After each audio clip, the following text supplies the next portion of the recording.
What is the definition of food? It's that which supplies the raw materials to the body and at the same time does not poison you. That's an important addition to the definition. It's going to supply the materials, the raw materials that you need for nutrition, for growth and repair, but it's not going to poison you at the same time. And that's essential. Because you might say, well, you know, this has lots of B vitamins in it. I've heard that 1,000 times. Eat liver. You know, it's loaded with vitamins. It's got lots of iron. But is the food poisoning you at the same time? And by definition, it is not food if it's poisoning you. Okay? Every animal, every single animal in nature has a food that it is biologically adapted to eat. Would you agree with that? That there's a normal diet for all animals? However, we can't take a human in nature and determine what's normal. Why can't we do that? We have taste buds. We have taste buds. Well, just because there's no humans in nature. You know, there's no humans that are really living in their natural environment, not that we can really observe, especially in the United States. Are there anybody in the United States living in their natural environment? Of course not. Many of you live underneath artificial lights. You don't get a breath of fresh air the entire day. And you're eating foods that you purchase in a supermarket out of a package. So when we talk about animals, let's take a cow, for instance. What is a normal food for a cow? Okay, if left alone, a cow would eat grass.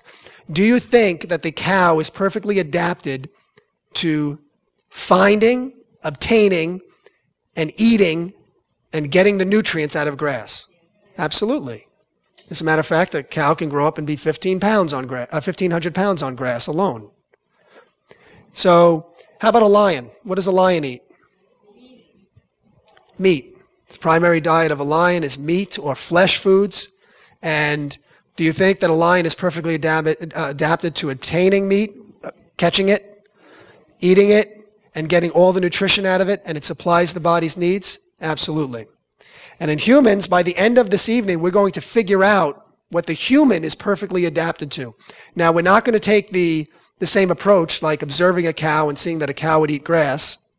We're actually going to take the approach that let's go backwards. Let's find out what works in the human body and determine what the best diet is.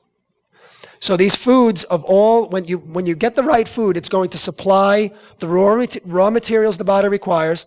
It's going to be physically attainable and physiologically available. What that means is you can obtain the food, you can go get it, you have the attributes to get it, and your body is set up to get what it needs out of it. Do you understand that? If you get the right foods, if you're selecting the right foods, you're going to be able to digest, you're going to be able to absorb, and you're going to be able to assimilate the food. How many of you heard the phrase, you are what you eat? Do you think that's true? It's actually not true. I knew it. It really is, you are what you assimilate.